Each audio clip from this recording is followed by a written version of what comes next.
One more, and then I'll let you drill for a minute, and then we'll call it a day here with some questions. But I could thread the needle, I could pendulum, I could do a lot of things, but from this hand position, like the simplest thing in terms of efficiency is roll belly down. And if they're very heavy, anything I do where I lift up into them makes my life difficult. So I'm just putting my hands here and I'm rolling belly down. You have to, if I have a log and it's got branches in the way, you can't roll belly down, right? I'm just like this. My arms are extended here and now. That's very hard for him to stop, okay? And then I can escape. One more, okay? Over, under. And this is where it's much more dangerous for me. So Todd has one under and one over. Yeah, I have to be really careful here because he has a kimura here. He has an arm bar on this one, right, that he can sit up and take. There's a lot of things he can do here. So first thing is I want to try and pendulum, but my arm is once again trapped, okay? So I want two arms on the same side of his body. So I'm going to begin, put my hand down by his head, bump and go here. So now I have two underhooks on the same side of his body, right? So again, we're here, here. Okay, if he switches on me, now I've got to get this one out. Here. Now once I'm here, now I can start the pendulum and go to quarter and work my way out. Okay? Watch. Get my hand to the other side. I bump, and now, oh, sorry, Todd. Okay. I just spin around like that, okay? Hands here. You might have to pendulum 2 or 3 times, I don't know. And sometimes you get it right away, okay? So, legs together, and as I move, what am I doing with my arms? I'm holding him in place, just like before. Holding him in place with my arms.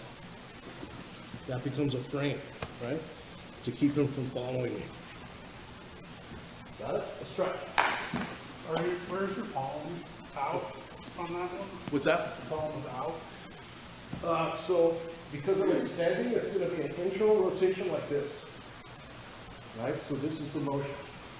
If I don't do that, look here real quick.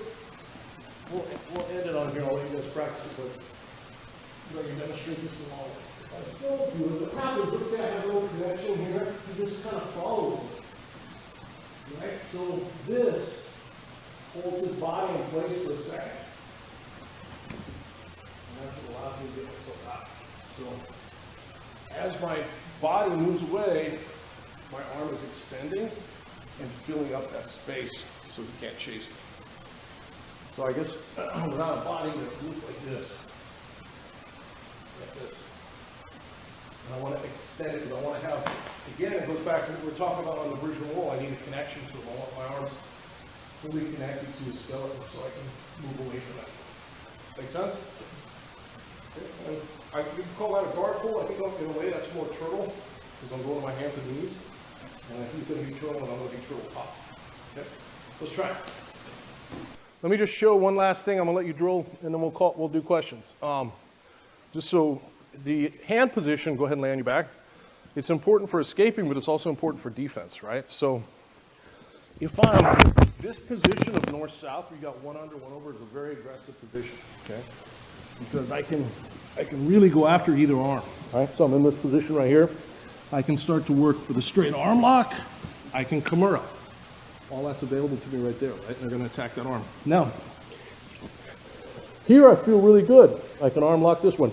He bumps and gets this arm, the other side of my head. Yep, stay on your back.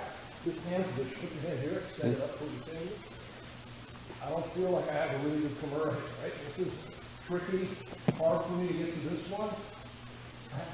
Unless I lift up and change hand position, I don't have an immediate submission here. Okay? But here, all day long. So not only does it help you escape, but when you get this arm to the other side of the head, yeah, you're now in a much better position. You're defending the inside space again. You're in a much better position to attack and to not get your arms taken. A much better position to prevent the person on top from attacking, right? You can feel it when you're on top. When they switch that arm to the other side of the head, it's not comfortable. And you don't have an immediate submission the way you do there, okay? So try that back and forth for a second, and then we're going to drill. On that last one we just did, it's like a lot like every other escape, but in particular, some like when we were doing the bridge and roll and the guard pull and everything else, you've got to hold them in place while you're moving away from them. So really, it's just a question of practicing the pendulum movement, getting better at that, right? Once you get better at that, you can create a lot of space, and then you have to maintain the connection with the arm. Okay, you might have a great pendulum, but you lose connection with your arm between their body and your body, or you put it in the wrong spot and then they can follow you. So you just got to practice those two parts. We'll work on that next week. Just like when I'm framing on the hip bone because that's the part that moves the least while moving away from it. When we're doing the pendulum, if you put your arms, for example, in their biceps, well, their biceps move a lot. And they might just absorb that and you don't get any distance. You want your arms up on their clavicle. You're on their shoulder blades, where that part doesn't move. You're moving away from them. Okay? And both arms are important. You may just be escaping one direction, but each one creates space. Once you practice that a little bit and you combine really good frames with your arms and a decent pendulum, it's very hard for anybody to stay on top because you can create so much distance. They're going to have to let go and go to a different position, otherwise you'll probably escape every time. It's very hard to keep somebody pinned in that one spot if they know how to do that escape well. So we'll practice that next week. Any questions? Thanks for watching.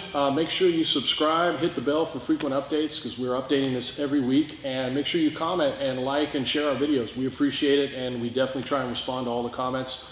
And if you like what we're doing and you like the material, check out SBG University, SBGU, and you're going to see a ton more in much greater depth than what you see here on YouTube. Thank you very much.